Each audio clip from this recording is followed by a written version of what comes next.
जी अस्सलाम वालेकुम। मैं हूं रऊफ़ क्लासर और आपके सामने नए वीला के साथ हाज़िर हूं।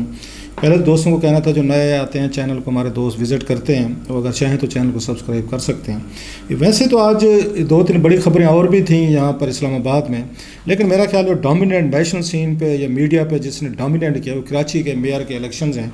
और वहाँ पर पीपल्स पार्टी का मैं गलत नहीं कह रहा, मेरी लिविंग मेमोरी में मेरा ख्याल पहली दफ़ा जो है कराची का कोई मेयर जो है रीसेंट हिस्ट्री में वहाँ पर बना और उसमें यकीनी तौर पर उनको बड़ी खबर। इससे पहले जमात इस्लामी के भी मेयर रहे हैं, फिर MQM के भी रहे हैं, बल्कि MQM को तो 80s के बाद 80s 90s में हमने देखा है, इवन 2000 में जनाब मुशर्रफ के उसके बाद कू के बाद हमने देखा है उन्हीं की डोमिनेशन रही है कराची में। मतलब है ये मुकाबला जो था हमने माजी में देखा था वो जमात इस्लामी वर्सेस ये MQM होता था, बल्कि MQM जो है इसी ने चैलेंज किया था उसकी जमात इस्लामी की पावर को कराची में किया था। JUI उसमें इस्लाम थे, मौलाना शाह अहमद नूरानी साहब की पार्टी थे, वो 70s में या उसमें 60s में उनका ईरा था जिसको आगे MQM ने बाद में इन्होंने तोड़ा और सारा वोट बैंक जो है या सारा पॉलिटिकल क्लाउड जो है वो लेकर आया। और पीपल्स पार्टी जो है ज़्यादातर 2008 के बाद मैं कहूँगा पिछले कितने बनते 14 साल बनते हैं ये पावर में है, लेकिन तमाम तर पावर के बावजूद वो कभी कराची की मेयरशिप जो है वो नहीं ले सकी थी। और जैसे मैंने कहा वो उसके पास रही है, MQM के पास रही है ज़्यादातर, और उनकी कोशिश थी, बल्कि इल्ज़ाम लगता था पीपल्स पार्टी पे कि जनाब ये जो है कराची के इसलिए भी काम नहीं करते कि ये कहते हैं कराची के उर्दू स्पीकिंग भाइयों ने हमें वोट तो देने नहीं है, वो तो उसी MQM को देंगे, अल्ताफ़ भाई को वोट दें, तो हम अपना फंड्स अपने पैसे क्यों लगाएं, जो कि गलत अप्रोच थी डेफिनेटली। तो ज़रूरी तो नहीं होता कि पूरे 22 करोड़ लोग जो हैं आपके फ़िलासफ़ी से आपके विजन से या आपकी शख्सियत से इत्तफ़ाक़ करते हों। अगर जमहूरियत में होने तो हर किस्म के लोग होते हैं, हर किस्म की पार्टीज़ होती हैं, और इसी नाम और इसी चीज़ का नाम तो जमहूरियत में रखा जाता है। सो उन पर इल्ज़ाम लगता रहा कि ये जो पैसा है ये हमने अगर यहाँ कराची पे लगाना है तो क्यों ना हम अपने वहाँ पे इंटीरियर सिंध में लगाएं और वहाँ पे अपने वोटर पे लगाएं। अगरचे वहाँ से भी शिकायत है कि 14 साल हो गए हैं और वैसे इंटीरियर सिंध में कोई बहुत बड़ी तब्दीली हमें नज़र नहीं आई। नहीं तो इतने हर साल आपको मिलते रहे 700-800 अरब 1000 अरब तो आपको यहाँ से NFC का मिलता रहा है। तो अब तक तो इंटीरियर सिंध को पता नहीं कहाँ से कहाँ होना चाहिए था। वो अलहदा इल्ज़ाम हैं पीपल्स पार्टी की लीडरशिप पे, उसके इल्ज़ाम लगते हैं करप्शन के, मिसमैनेजमेंट के, लूट मार के, वो अलहदा लगते हैं। अगरचे पीपल्स पार्टी का अपना व्यू है, वो अपने दावे करते नहीं जनाब कि हमने सिंध में दूध और इसकी क्या कहते हैं शहद की नहरें बहा दी हैं, लोग हमसे खुश हैं तो हमें वोट डालते हैं, ना खुश होते तो ना डालते। खैर ये उनका व्यू है। दूसरी तरफ जो था जो चीज़ है उसमें कंट्रोवर्सी आई है ज़्यादा, वो ये है कि जमात इस्लामी के हाफिज़ नईमुर रहमान साहब जो हैं उन्होंने अलैज किया है कि जनाब के उनको धांधली के ज़रिए, उनको बदमाशी के ज़रिए, उनको पैसे के ज़रिए उनको हराया गया है। और वो ये कह रहे थे कि 33 के करीब जो उसके PTI के लोग थे वोट डालने उनको नहीं आने दिया गया और वो उन्होंने वोट कास्ट ही नहीं किया। लिहाजा उनका ये कहना है कि सारा क्योंकि हुकूमत इन्हीं की थी वहाँ पर इसमें सिंध में, कराची की एडमिनिस्ट्रेशन उनके पास, लिहाजा उन्होंने बैठ कर सारी चीज़ें मैनेज कर ली। उन्होंने आके मैनेज कर लिया। मुर्तज़ा वहाब साहब जो हैं उनको उन्होंने मेयर बना दिया है। सो वो ये कह रहे हैं कि जनाब के बेसिकली तौर पर हमें हराया गया है उसकी कराची की हुकूमत के बल बोते पे, टॉर्चर करके, वीडियोस बनवा के, डिस्टेंस करवा के। सो वो जो अलायंस था उनका PTI का और इसका जमात इस्लामी का, तो वो उनका ख्याल है उसको हराने में ये हुकूमती हथकंडे या पैसा जो है ना ये बड़ा इसने रोल अदा किया है। अब इसमें दो चार बड़ी इंटरेस्टिंग चीज़ें। एक तो ये मानने वाली बात है कि बड़ा इंतहा क्लोज कंटेस्ट था। जो मैं देख रहा था, फिक्र देख रहा था, 173 जो है मुर्तज़ा वहाब साहब के हैं, 161 जो है हाफिज़ नईमुर रहमान साहब के। अगरचे अगर आप देखें जो उनके सीट्स, अगर मैं ठीक में अगर डाटा में ये कोट कर रहा हूँ तो जमात इस्लामी के 130 इसमें सीटें अपनी थी, जेन्युइन थी। 155 जो है पीपल्स पार्टी की थी, बाकी जो है उसमें PTI की सीटें थी। अब इसमें इंटरेस्टिंग इसमें दो चार चीज़ें। एक तो मेरा ख्याल है we must give credit to Hafiz Naimur Rahman साहब, वन मैन आर्मी। ये उनका मुझे तो इसमें नहीं लगता, जमात के दोस्तों के साथ बड़ी मातरत के साथ, कि ये जमात से ज़्यादा, जमात इस्लामी से ज़्यादा ये हाफिज़ ये नईमुर रहमान साहब जो है ना उनका वोट बैंक है। लोग ये कहते हैं, उस दिन मेरी उनसे मज़हर अब्बास साहब से बात हो रही थी, हमारे जियो जंग के दोस्त हैं, बड़े अच्छे वो तबसर निगार हैं, कराची में पैदा हुए पले बड़े, वहाँ की पॉलिटिक्स को कई दिहाइयों से समझते हैं। तो उन्होंने भी यही बात की, उन्होंने कहा ये वन मैन हाफिज़ नईमुर रहमान साहब को क्रेडिट जाते हैं कि उन्होंने कराची में हर जगह उन्होंने लोगों को रिप्रेजेंट किया। जहाँ मसला हुआ, प्रॉब्लम हुआ, वो अपनी जो भी उनके औकात थी, 4 बंदे, 10 बंदे, 1000 बंदा, वो लेकर पहुँच गए, एजिटेट किया, धरने दिए, जो भी मतलब कराची इलेक्ट्रिक का प्रॉब्लम है, बिजली गैस, जहाँ पे भी इश्यूज़ हैं, तो हाफिज़ नईमुर रहमान साहब ने कराची में उन्होंने मेरा ख्याल जमात इस्लामी को ज़िंदा रखा है। और इतनी बड़ी तादाद में लोगों के लिए बहुत बड़ी हैरानी थी कि after very very long time ये रिवाइवल हुई है इनकी जमात इस्लामी के। इससे पहले लोग कहते हैं कि वो उसमें नेमतुल्ला खान साहब थे जमात इस्लामी के, तो वो बने थे, ये मेयर बने थे, उनकी बड़ी तारीफ़ की जाती है। लेकिन उस दिन मज़हर साहब कह रहे थे कि जनाब को इसलिए बन गए थे कि MQM ने वो किया था, उस पर बैकआउट किया था इलेक्शन का, इसी वजह से उनको सीट्स मिल गई थी, वो आगे आ गए। अगर MQM होती तो वो ना बनते। फॉर वट एवर, ये अपनी पार्टी को 20 साल बाद इस पोजीशन में ले आना कि दोबारा अपना मेयर इलेक्ट होते होते रह जाना, ये नईम रहमान साहब की डेफिनेटली तौर पर क्वालिटीज़ हैं। अब आते हैं दीगर चीज़ों पे, इश्यूज़ पे, कि बहुत सारे जो दोस्त कह रहे हैं कि रिगिंग हुई है, जो कि हुई होगी, मतलब डेफिनेटली अगर वहाँ पे लोग जो बैठे हुए कह रहे हैं।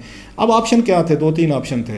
एक ये था कि हुकूमत जो है कराची की, आसिफ अली जरदारी साहब हूँ या पीपल्स पार्टी हूँ या कोई भी हूँ, कोई पार्टी भी हो, अब यहाँ पे ethics, rules of the games, morality या अपने मुखालिफ को मौका देना कि आप जीत जाएं, ये तो मुमकिन ही नहीं है। किसी पार्टी की उसमें लिखा हुआ ही नहीं है कि जनाब के आप हम अपने उस विजन पे खड़े हुए हैं, हम एक अच्छी पॉलिटिक्स करना चाहते हैं, हम लोग नहीं खरीदेंगे, अपोजिशन में बैठ जाएंगे, नया तजर्बा करके देख लेंगे। पहले भी तो होता है ना, MQM के मेयर होते थे और कराची में पीपल्स पार्टी जो है वो उनकी हुकूमत रही है पिछले, हमने कई सालों में देखा है ये सारी चीज़ें, वो तजर्बे भी हुए। लेकिन वो ये समझते थे कि नहीं, मेयर कराची में अगर अपनी हुकूमत का नहीं होगा तो फिर वहाँ पे फंड्स भी नहीं मिलेंगे, तरक्की भी नहीं होगी और कराची शहर तबाह से तबाह होता जाएगा। जो हमने देखा भी है, इतना सारा गंदगी, लगता था कराची हैज़ बीन अबैंडन्ड, के किसी ने एक घोस्ट प्लेस टाइप होती है ना, मैं 2-4 दफ़ा, इतनी गंदगी थी वहाँ पे, चीज़ें थी, खुद रोना आ गया कि आपका पोर्ट सिटी है, आपका मेट्रोपॉलिटन सिटी है, सहली इलाका है, इतने अच्छे लोग हैं वहाँ पे, पढ़े लिखे, समझदार, कल्चरली तौर पर very rich people I must say,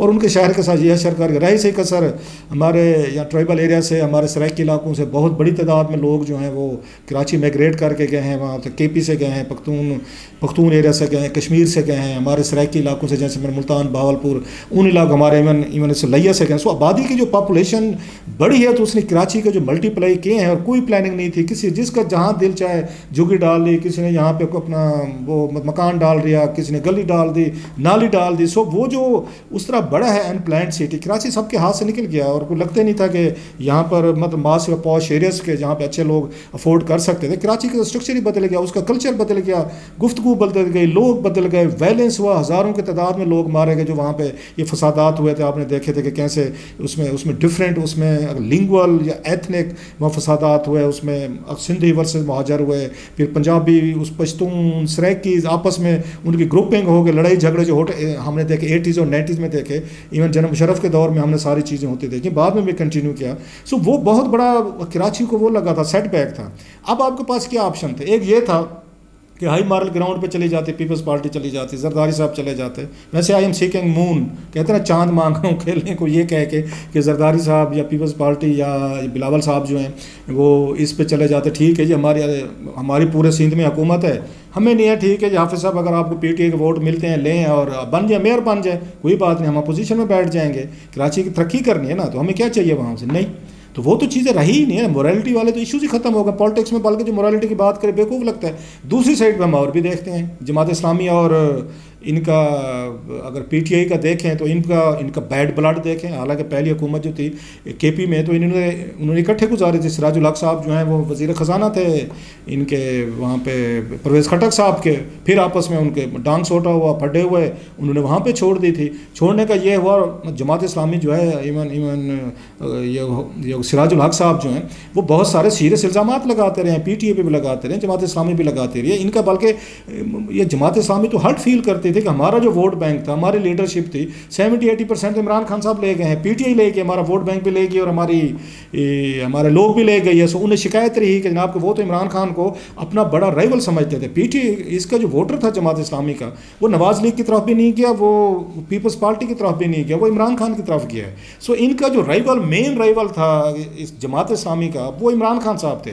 इसलिए आप नोट करें कि पहले अलायंस के बाद इनकी आपस में अच्छी खासी वो बैड ब्लड रहा है, तनकीद रही है। खैर वो अपनी जगह पे। अब अगर PTA उनके साथ अलायंस करना चाहते थे, लोग वही कह सकते थे कि जनाब नंबर गेम था, आप लोग अगर ये चाहते थे, जैसे मज़हर अब्बास को मैं सुन रहा था किसी उसमें, क्योंकि कराची के हैं मैं इसलिए उनको कोट कर रहा हूँ, बेहतर जानते हैं, तो उन्होंने कहा जनाब कि अगर वो 30-33 लोग जो हैं अगर वो इनके साथ थे इनका हाफिज़ नईम रहमान साहब के साथ, तो फिर इनके साथ बैठ के प्रेस कॉन्फ्रेंस कर लेते। किधर थे वो लोग? उन्हें प्रेस कॉन्फ्रेंस करनी चाहिए थी, लेकिन वो कहते हैं हाफिज़ साहब के क्योंकि उनको डराया गया, धमकाया गया, इसलिए वो नहीं आ सके। बहरहाल जो भी हुआ है ना, हमारे यहाँ कहते हैं कि क्या बहुत सारे लोग कह रहे थे जी ये जमहूरियत हैज़ बीन बरीड, दफन कर दी गई। जमहूरियत कौन सी पहले पाकिस्तान में आपको ख्याल है जमहूरी कल्चर है, जमहूरियत पे हम चल रहे हैं, जो भी आया है, मैं किसी एक को नहीं ब्लेम कर रहा, क्योंकि आप में से बहुत सारे बैठे हुए हैं ना माशाल्लाह, जो हर एक ने जिन्होंने अपने अपने पाले हुए हैं, जिन पे अपने घर वालों से इतना प्यार नहीं करते जो अपने लीडरों से करते हैं, जिनके लिए मरने जान देने पे आप तुल जाते हैं, जेलों को जाने को तुल जाते हैं, जो आपको जानते नहीं है, जो कभी आपको मिल भी जाए, हाथ भी ना मिला है, लेकिन उनके लिए आप लड़ने मरने पर तुल जाएंगे, उन पे लीडरों पर। उनके अगर उनकी हरकतें देखें कि जब वो पावर्स में आते थे तो वो किस किस तरीके से कंप्रोमाइज़ करते रहे और कैसे कैसे लोगों को वो गले लगाते रहे, पावर से निकले फिर हो गई। सो पाकिस्तान में ये जमहूरियत वाला जो कल्चर ना, इसको मैं कहता हूँ दाबड़ को सन्नी हमारे यहाँ कहते हैं, मतलब सराइकी इलाकों में, देहातों में आपके यहाँ भी कहा जाता होता है पंजाबी में या दीगर उसमें इलाकों में, दाबड़ को सन्नी के जिसका दौ लग गया लगा लो। ये दौ वाला गेम है, यहाँ कहाँ पर जमहूरियत है ये? और इस लोगों पर वो भी बात है कि जो जीता वही सिकंदर, जिसका दौ लग गया, उनका पीपल्स पार्टी की हुकूमत है, उनके पास दौ लगा, उन्होंने लगा लिया। जमात इस्लामी की होती तो ये भी दौ लगते लगा लेते। अब आकर नहीं, जमात इस्लामी तो बड़ी असूलों की सियासत करती है। फिर मैं दूँ कुछ मिसालें जमात इस्लामी के असूलों की सियासत की, कि आज़ाद कश्मीर में वो नवाज शरीफ साहब को बाई इलेक्शन में उनको वहाँ पे इलेक्शन में उनको सपोर्ट कर रहे थे। यहाँ पे इधर जेलहम वगैरह में जब ये हो रहे थे, ज़िमनी इलेक्शन हो रहे थे, उस वक्त वहाँ पे वो नवाज लीग को सपोर्ट कर रहे थे, वहाँ पे पीटीआई के साथ अलायंस था, सेनेट में किसी और को वोट डाल रहे थे भी। मतलब लंबी कहानियाँ हैं, हर पार्टी के साथ जमात इस्लामी एडजस्टमेंट करती रही है। नवाज लीग के साथ भी की है, पीटीआई के साथ भी की है, पीपल्स पार्टी के साथ भी यहाँ पे इधर उधर वहाँ पे अपोजिशन के तौर पर करते रहे। मैं बुरा नहीं समझ रहा, फिर कह रहा हूँ पॉलिटिकल पार्टीज को एडजस्टमेंट करनी पड़ती है। That's what the democracy is, कि दो ग्रुप से मिल जाते हैं। कुछ ग्रुप्स अगर, हाँ ये है पीटीआई जो है उसके साथ ज्यादती हुई, उसका वोट बैंक था, उसके लोग थे, जो लोग पीटीआई को देखना चाहते हैं, जिन्होंने उनके मेंबर्स को वोट दिया, उनका भी अगर रिस्पेक्ट होनी चाहिए थी। इनकी अगर अलायंस था, ये लग रहा है इसमें कि जिस तरीके से इतनी क्लोज फाइट थी, और हाफिज़ नईम और रहमान साहब put a very good fight है मस है, और बड़ी क्लोज मार्जिन है, मतलब 173 161 में ज़्यादा फर्क नहीं है 12-13 वोटों का, और उसमें 33 लोग वोट डालने भी नहीं है। बहरहाल एक चीज़ तय है कि कराची को ना अमन मिला है ना मिलेगा, ना इस मुल्क में जमहूरियत की रिवायात जो हैं इतनी जल्दी पक्के नहीं होने वाली कि जनाब कि जो जिसका दिल चाहे वो वोट डाले आसानी से।